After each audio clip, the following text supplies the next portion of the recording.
Good evening बंधुरा केमन आछो सबाई आशा करी सबाई खूब भालो आछो और आमराओ खूब भालो आछि। दुष्टु मिष्टि आराधार आरेकटी व्लगे तोमादेर स्वागत जानाई। तो आज के बानाबो चिकेन कारि। रोज एकघेয়েমি चिकेन खेते खेते ना आर भालो लागछे ना, तो आज के एकटु अन्यरकम स्टाइले बानालाम और सेटाई तोमादेर साथे शेयर करलाम। और भिडियोटा स्किप ना करे देखो पुरोटाई, आशा करी तोमादेर भालो लागबे। और भिडियोटा जेहेतु दिनेर बेला करा से और एडिटटा जेहेतु रात्रे करेछि सेइजोन्नो किन्तु आमि गुड इवनिंग दिएई शुरू करलाम। তোমাদেরকে গুড ইভিনিং উইশ করেই আমি কিন্তু ভিডিওটা শুরু করলাম। আর আজকে যে চিকেনটা রান্না করব সেটাতে কিন্তু আলুটাও ভেজে দেবো না, পেঁয়াজটাও ভেজে দেবো না, কোনো কিছুই ভেজে দেবো না, ঠিক আছে। আর যে মশলাটা দিচ্ছি না, এই মশলাটার মধ্যে আছে একটা গোটা রসুন আর আদা বাটা, আদা আর দুটো কাঁচা লঙ্কা। তোমরা চাইলে শুকনো লঙ্কাও ব্যবহার করতে পারো, আমরা যেহেতু খাই না সেই জন্য আমি শুকনো লঙ্কা দিইনি। আর দিয়ে দেবো স্বাদ মতো নুন,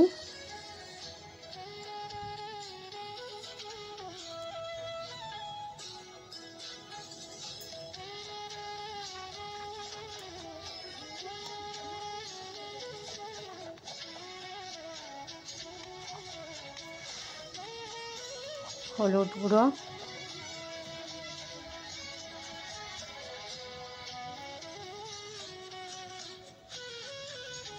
জিরে গুঁড়ো, কাশ্মীরি লঙ্কার গুঁড়ো।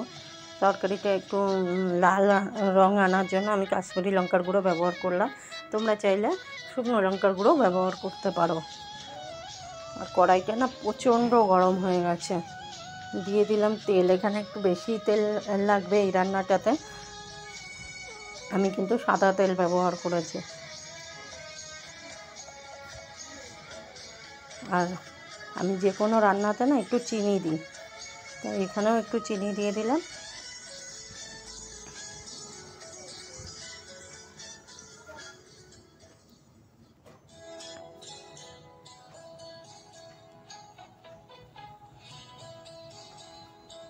আর কড়াইয়ে দেখলে তো কড়াই প্রচণ্ড গরম হয়ে গেছে, তো দিয়ে দিচ্ছি জিরে।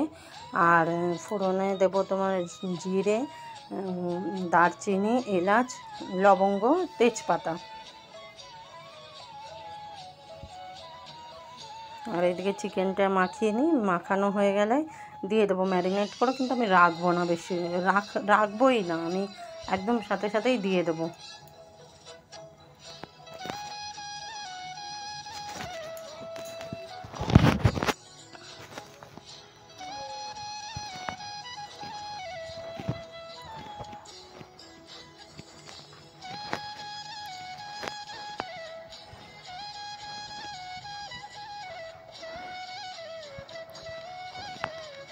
দেখো মাখানোর পর কত সুন্দর হয়েছে কালারটা, রান্নার পরে আরও সুন্দর হয়ে যাবে কালারটা দেখতে।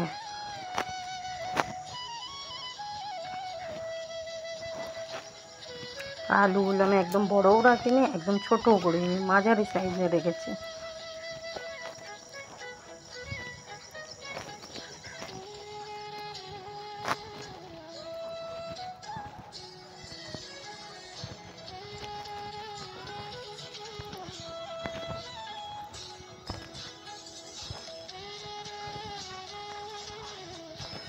এদিকে কড়াইয়ে তো তেল গরম হয়ে গেছে, তো দিয়েই দিই। দিয়ে এটাকে ভালো করে কষাতে হবে যতক্ষণ পর্যন্ত মশলা থেকে না তেল ছেড়ে দেয়।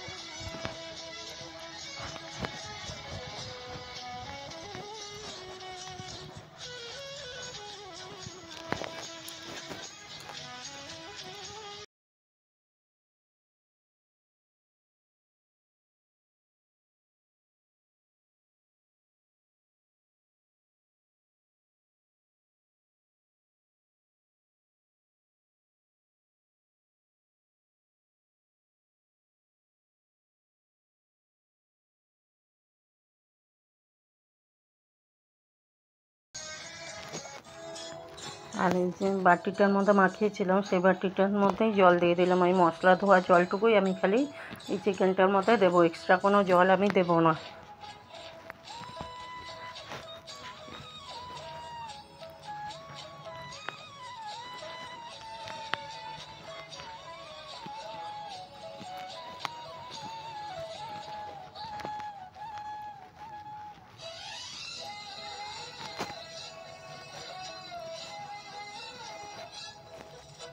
দিয়ে দেবো মাঝারি সাইজের একটা টমেটো,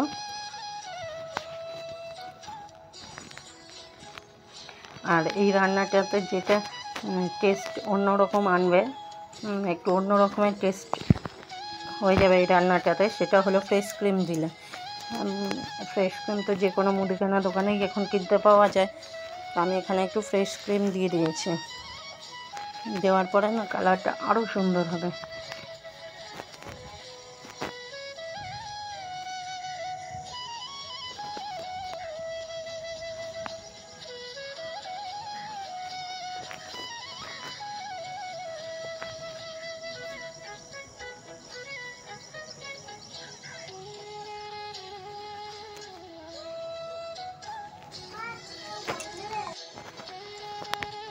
এবার ফ্রেশ ক্রিমটা দিয়ে একটু নাড়াচাড়া করে নেবো। অবশ্যই মাংসটা ভালোভাবে কষানো হবে, তারপরেই কিন্তু আমি ফ্রেশ ক্রিমটা দেবো। দিয়ে এটাকে আরও একটু ভালো করে নাড়াচাড়া করবো, করে তারপরে জল দিয়ে দেবো। দেখো মশলা থেকে কত তেল ছেড়ে দিয়েছে, মানে মাংসটা কষানো হয়ে গেছে।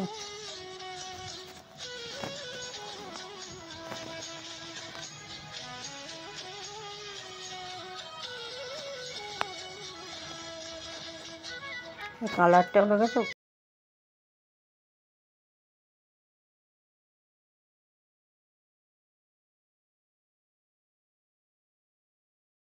আর এইভাবে চিকেন বানালে না ভাতের থেকেও বেশি ভালো লাগবে, লুচি অথবা পরোটার সাথে ভীষণ ভালো লাগবে খেতে। আর চিকেনটা কষানো কমপ্লিট।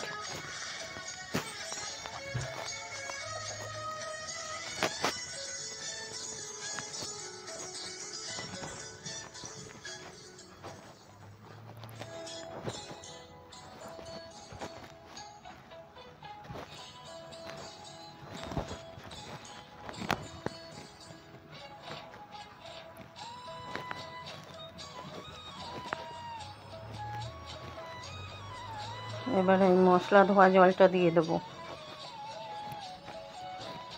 দিয়ে এটা 15 থেকে 20 মিনিট একদম অল্প আছে ফোটাতে হবে, যাতে আলুটা চিকেনটা ভালোভাবে সেদ্ধ হয়ে যায়।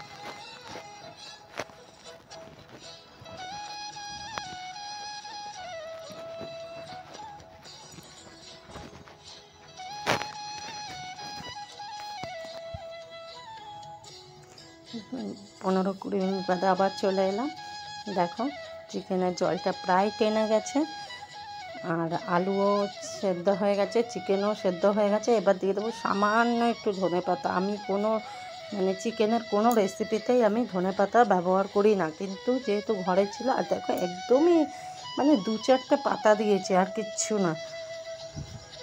আর আমি যে কোনো কিছুর উপরে না একটু এক্সপেরিমেন্ট করতে ভালোবাসি, যে কোনো রান্নার উপরে, কারণ রান্নাটা করতে আমি ভীষণ ভালোবাসি। আর দিয়ে দেবো কসুরি মেথি, হাতে আগে থেকেই ডলে রেখেছিলাম। এটা দিয়ে দিলে না সেন্টটা ভীষণ ভালো আসবে। রান্নাটা আমার একটা হবি বলতে পারো, আমি ভীষণ ভালোবাসি রান্না করতে। সারাদিন যদি আমাকে রান্না করতে দেওয়া, আমি সারাদিনই খুশি খুশি রান্না করবো, আমার এত ভালো লাগে রান্নাটা করতে। আর দেখো নামানোর আগে একটু ফ্রেশ ক্রিম দিয়ে দেবো। যেহেতু ফ্রিজে ছিল আর অনেকক্ষণ বাইরে বার করা ছিল, তো ফ্রেশ ক্রিমের ভিতরে না একটু জল মতো হয়ে গেছিলো। নামানোর আগে একটু ফ্রেশ ক্রিম দিয়ে ব্যাস একদম জলটা টানিয়ে নেবো, নিয়ে নামিয়ে।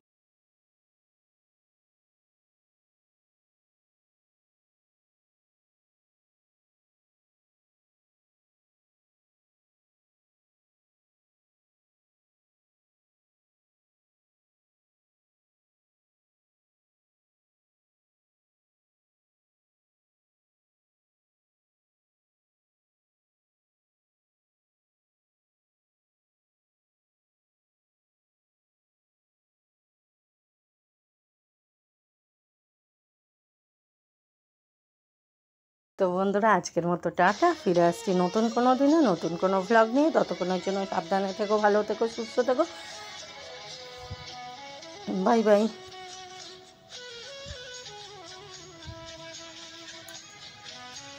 আর অবশ্যই বাড়িতে কিন্তু এটা ট্রাই করো।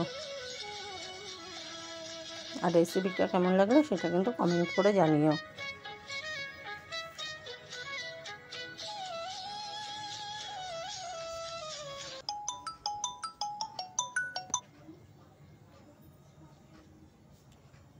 দেখো রেডি হয়ে গেছে, আর বাটিতে ঢেলে নিয়েছে। কেমন হয়েছে অবশ্যই কিন্তু জানাবে।